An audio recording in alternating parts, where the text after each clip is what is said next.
na baka tshela twa ka nkolo ba mama video te kama ai teka kholo de timna na sache ameka pena yo etira doka en pena ta mura ka to ka pena malaka donc bi on peut dire que Amé Domne Kobi avion pris le dossier créé quand la Cour suprême voulait quand même qu'un dossier là-bas ou la Cour suprême n'a qu'on a un dossier pour le dossier est vide le dossier est classé mais à la transition barca le dossier est à la voiture il y a eu des magistrats courageux qui ont jugé Mogo Bolia mais voiture de la le dossier classé là donc on veut tout mina ka fina ni dossier bekono galondo comment ça ni toi qui comment mine bekono dossier ngalo mais ala da ke ni toi beaucoup comment mine mais kola na kunda na fi mandama ko kuma kondo ko galondo rando wa transition avec des flènes na be sans sur sur do aboye carte avec galondo rando mais les faits sont là oui les enfants de boulot ko be asimi attaquer les 15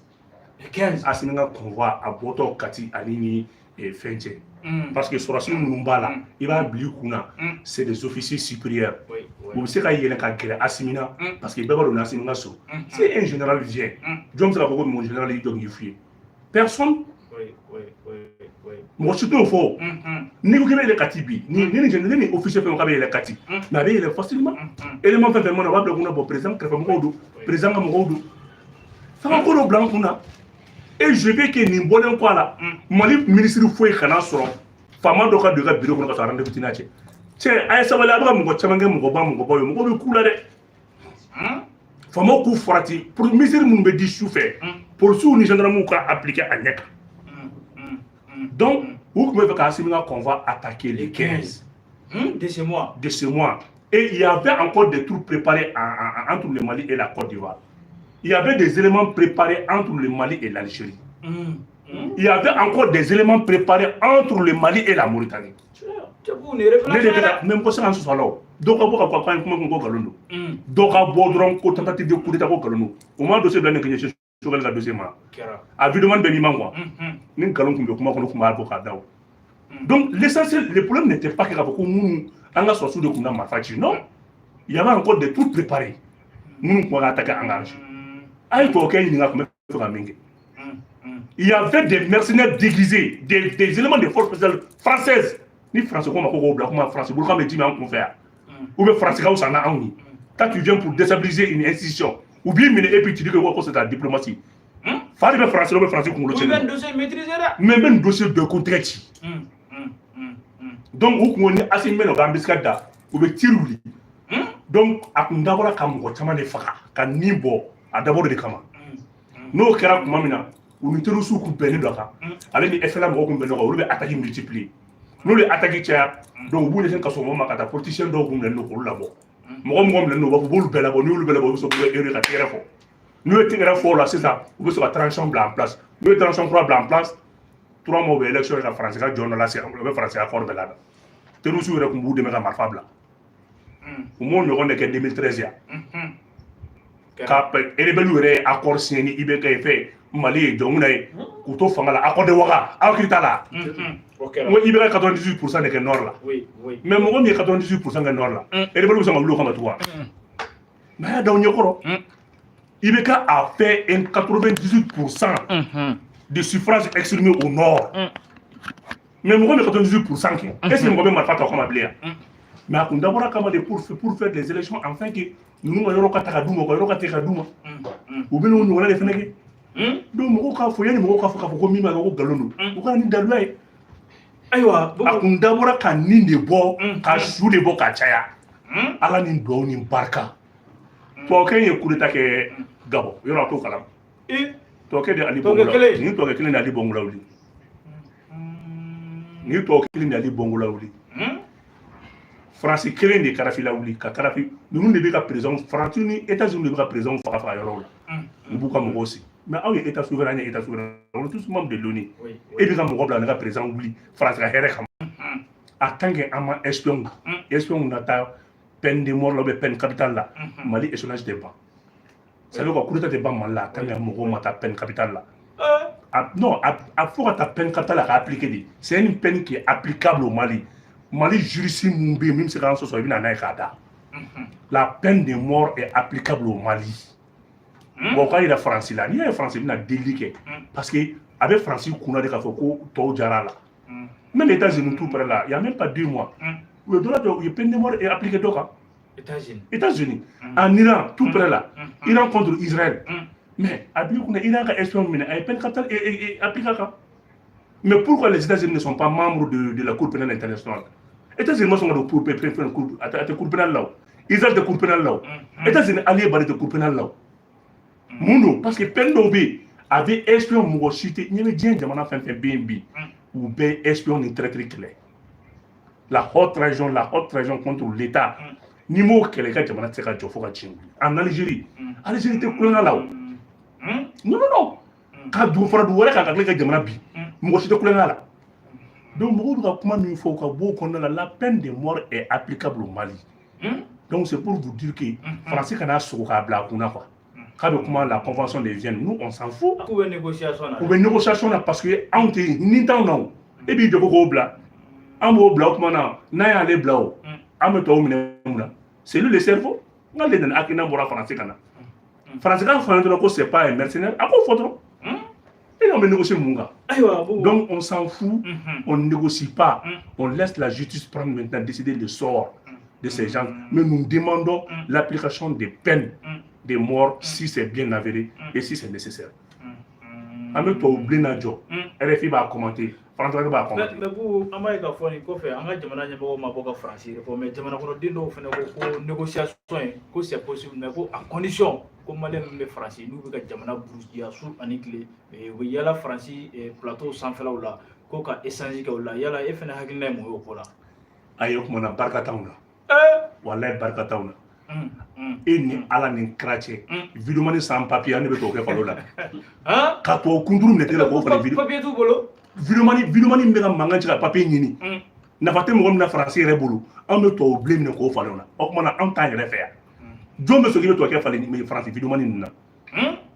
Mais pour le tien doit. John me s'occupe de toi qui a fallu c'est wakala mon politicien mon boula. Nous on s'en fout de ni to ke mon fleni. On be ni ke kato la di. Mais quel est soin? Ou toi qui a un boulot comme mon il va kala ma même ne wakati na pisi kumala. Et pisi. Il était traçable, il était français ko ouais ko ayabla. Maintenant ko dans un truc ko dans quoi immédiat? Ko babla c'est immédiat. Dans un délai immédiat, parce que c'est il y avait le mouchoir traceur. Nous, on va service fort le Mali, barka di. Minimum boula ka boa climat. C'est là où on a la négociation dans le team dans Mal là. Il va donc sur la souka. Mais on se donne on a vers avec la caméra babela. Affaire de 49 militaires. Affaire de 49 militaires, on a la négociation dans montre caméra bala vers caméra bala. Mais présentement son communiqué où on a donc à boka la panier. Muso na ni parfait capta fait ibenya la kaibe faka. Burkina Faso. Kabri muso be les machines attaquent. Parfum ba bolo rom na ka fay. On est mieux équipé aujourd'hui pour faire ce combat. Wa ante hine mo chila. Wa tie tracer kumbe la pisi kumbe la. Parce que la France voulait mener une opération et c'est pas calama de libération. Une opération commande ka boka chela. Mais des paniers piscines désactivés français mangambola. Sur la France vous chela bolo. Donc échange ko inte fait la ko. Échange donc fait la ko, jamana refait la, donc fait la ko yin. Jamana wan makuma ko. Voilà, moi amun jabina. Ni français comment sont parce que français kumbe fait ka malien do de negentu ka war do luma ko be chela boka sola. Na ni piscine désactivée. Donc Francis c'est na quoi. On a désactivé la piste. Moussa tracer mi tiela on a désactivé. Okumala. Parce que vous dites que vous avez fait un échappé. Tiens, ni me juger, ni à ce qu'on a plainte de France contre la mais ni juger. Ou à nous, en bas de plainte de juger, nous on fait. On a plainte de onina, nous manière so. On devait faire un donc la justice malade est souveraine. Car jugement car prévouda.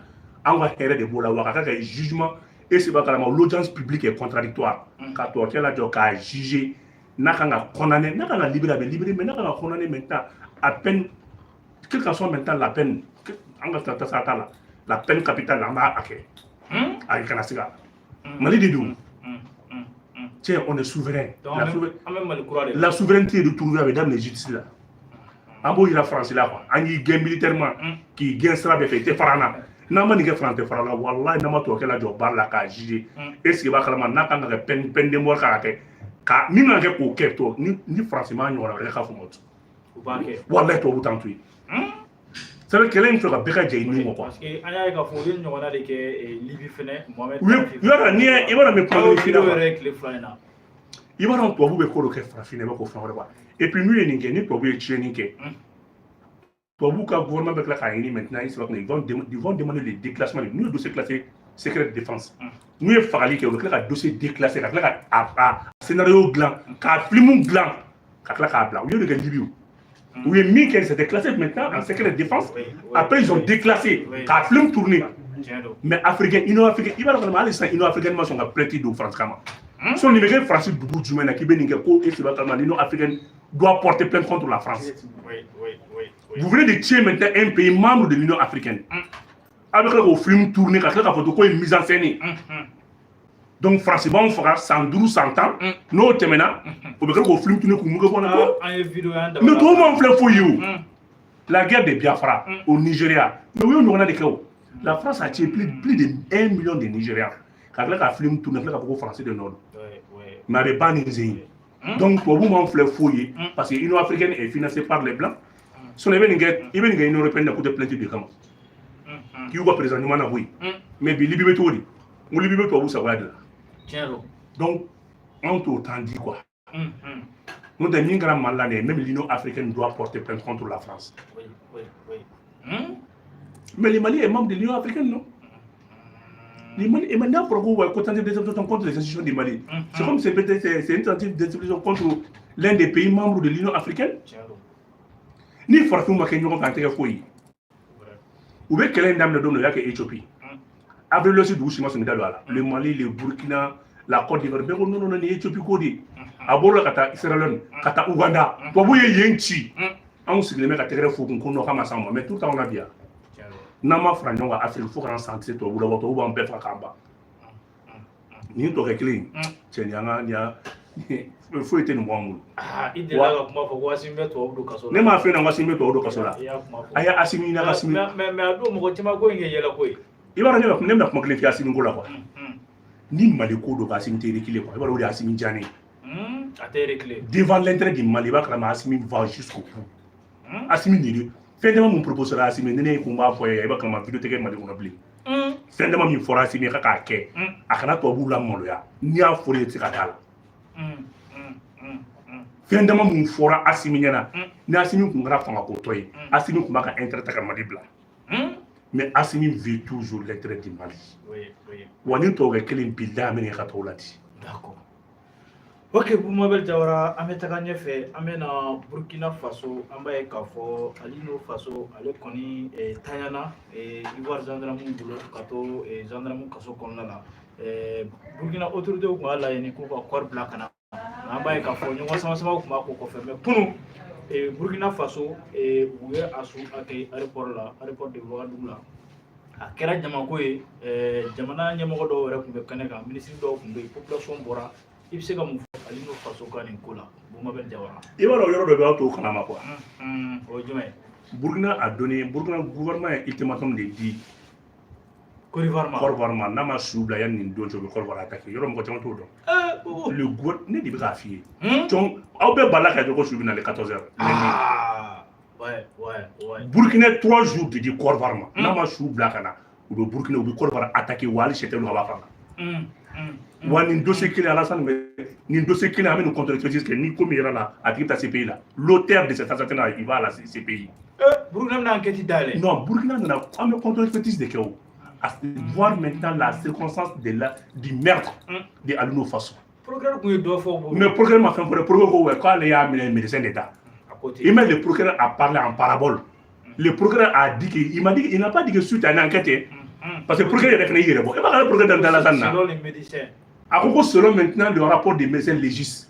Donc le procureur maintenant s'est couvert déjà. Le procureur va calmer Mindo. Parce que lui, l'école de la gendarmerie est à la disposition du ministère de la Défense ivoirienne. Le ministère de la Défense maintenant est rattaché, qui est le ministre de la Défense, Téné Brema Ouattara. Et c'est rattaché à la présidence.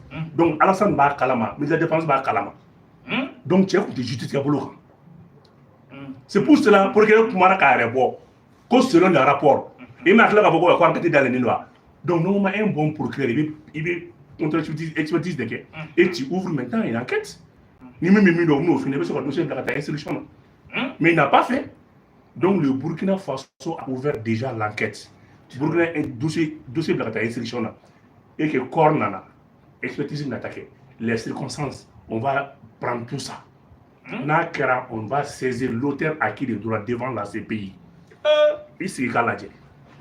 Affaire ni ay mala san tali da France ala tan bulla ka taw depuis ala no faso chou man na la san tra France che ima min do ibno dunya ultimatum Burkina ultimatum de Côte d'Ivoire ka de 3 jours dedans ni corps mana ibe dike se ba kala ba be do fo boake ama san mo la aya ke texte de kachuma non ni do selon maintenant les conventions de Genève là ni me déclaration de guerre qui est kachi par tous les moyens. Il a besoin du corps dans 3 jours, dans 72 heures. Ça n'a pas de dire. On en a pour 14 heures. Tiens, même si il finit, c'est coupe dans l'une façon Moussoula. Parce qu'elle est ivoirienne, quand elle fait qu'on a un chou de dos, un chou de alors que le monsieur a été déchu de sa nationalité. À Moussou, il faut que Dieu ou la chou d'enfant. Dieu ou tout fait d'enfant. Avant Fafra, en Faka Sanya plutôt, en tant face à Torodon. Et qui, en me son mot, il va calmer.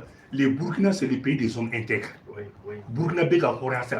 Il va le bien frapper la double de la Burkina Nyon, or en Douradron, ma paté Nakador. C'est le vrai pays des hommes intègres. Parce que beaucoup de Moussola, bien que la femme elle est ivoirienne, elle dit qu'elle niet. Les enfants de Alino, ils disent qu'elle niet. Ou face ou une façon de là. Non, moi, mes coda, et voilà, mes coda, nous n'avons pas de beaucoup ça. J'aimerais les marques. Voilà. Ok, Boubou, Alsa, mais au Burkina Faso, pour nous faire une information sur le Kafoko, on est coordinatrice de Burkina Faso, et Jamana Yamo, des sont à personne grataille, car livre d'obo, livre in Konala, Kama Jamana Yamo, Kahina Nikalike, à Konbora, Kafin Bo, à Kelema. Boubou, il y a un faux là. Non, vous pouvez pas la ni livre n'a pas au bois. Et voilà. Ni ma réagi de l'objet de Google Kono. Nous avons Google Kono. Est-ce que va kalama? Ou va de moteur de recherche qu'on a là, kalama, nous avons douane 100 ou a le rapport là qu'a pris. À nous de quelle quoi? C'est fini. C'est fini. Donc, le Burkina Faso, depuis Mousso et Akem, enfin, Mousso Genin, on fait le rapport. Donc, à l'île de Google, on y a tapé à des films mais Burkina l'a déclaré personnel non grata. Burkina, gouvernement réagira. Donc, on va voir donc, information flash, l'information est contre l'information avec le balance et les autres. C'est pour ça que le gouvernement burkinabé a fait, c'est très sanitaire. Voilà. Donc, aujourd'hui, on est des pays souverains. Il y a un bon qu'on a là. Pour beaucoup de blagues qu'on a. Farafina, ASI, tu es coulé de tout le monde. ASI, tu as vu un bon ou bien un peu de bon. Tu as vu ASI bon ou bien ASI ta guerre contre les blancs. Nous allons faire. Non, mais c'est ça. Jonia, c'est toi comment on dit quoi? Ils nous croient comme des sous-hommes. Non, c'est fini. C'est fini. Toi, nous sommes à la minute. On est content là. On est content là. Amenez un bon yadi. Voilà. Ok, Boubou, amena nga nyingal labana alsa mayni kan bago fe ko do fra partage ga bi ay kuna funa soro ka fo mali tulumbe no ko farabu ale ni buya ki gore ko terroriste be atakita ka nga fintigila ka o segere kani donso dagaro mi be no ay kuna funa soro tuka mina ka fo ko fem ko na nga chedo be ko jolan ko ko sobe ni wati kon la ko attaquer sefe ko e dagari terroriste chamana bu mabel jawre bi se ko faka bon comme Facebook sont à la vidéo page mine notre chou ba en kunya faut que ça t'a attaquer ni be to ke attaquer c'est ça que ni be ko la benen nous ko former nous ko y ko va attaquer nous ko nga tirer quoi il va ko ndavona mingama ka fodoro ko assimilation de kamara be nyona parce que moi ko même fa ci ko ko be ça de kamara quelque moi c'est pour créer une zinzanie entre Assimi et Sadio Kamara il va nous ko do ke une politicien ko transition d'amener là ou comme Maliki Diaw est français à pion Agnès Sangelin ko la o re fo ba donner nous déjà antana ndado la ou comme be kam ko mo la ka bolo ko Ismaël Wagi ko o fene français à pion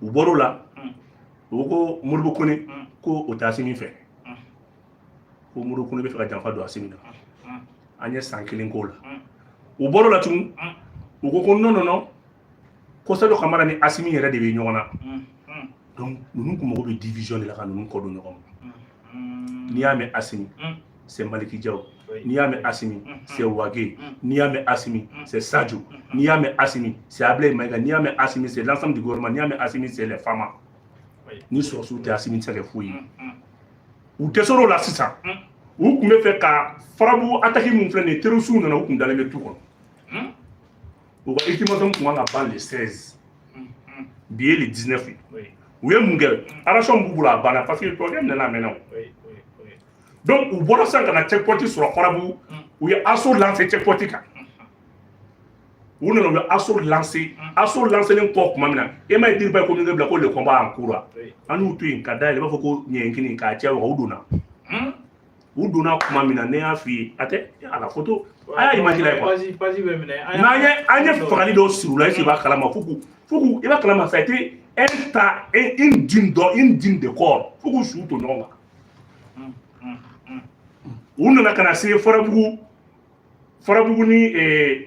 ni duguni dɔ cɛ ma kɔfolon dɔ bɛ yen u nana don o kɔfolon kɔnɔ k'u b'o tigɛ donc u y'a ye sa moto se ka taa u ye moto fili u ka complice nana ka n'u minɛ k'u tigɛ minɛ ka ji tigɛ n'u ye i b'a kalama k'u ye ji tigɛ n'u ye u bɛ ka taa kuma i b'a kalama c'est quoi officier minnu bɛ ko ɲɛma a ma kuma quoi a y'u to yen f'u ka ji tigɛ u bɔtɔ ji la tuma min na a ye roquette lancé roquette ka fɔlɔ bɔtɔ to k'o gosi tɔ n'u seginna tun ka na u ka so ka rafale wulila ji la tugun su min tora ji fɛnɛ la an t'o da dɔn o waati kelen u ye begi wɛrɛ fɛnɛ attaqué u ye begi wɛrɛ attaqué ka sɔrɔ blindé i b'a kalama blindé maraudeur 3 de kun bɛ yen o aliyelen don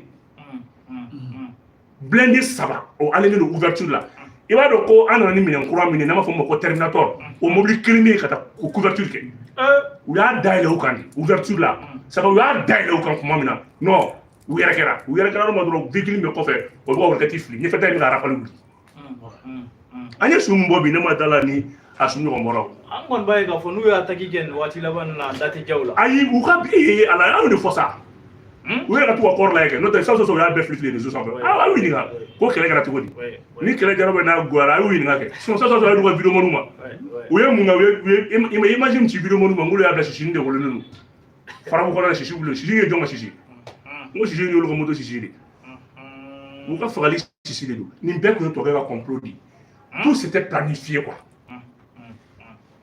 tiɲɛ n bɛ min f'i ye mali ma tila fɔlɔ dɛ voilà ayiwa Buma Jawara nin bɛ sɔn ka dan siri bi la n'a sɔrɔ kumakuncɛ kuma min b'i bolo an bɛ bi ta kuncɛ foyi tɛ aw k'an bɛn diɲana waati wɛrɛ wa salamu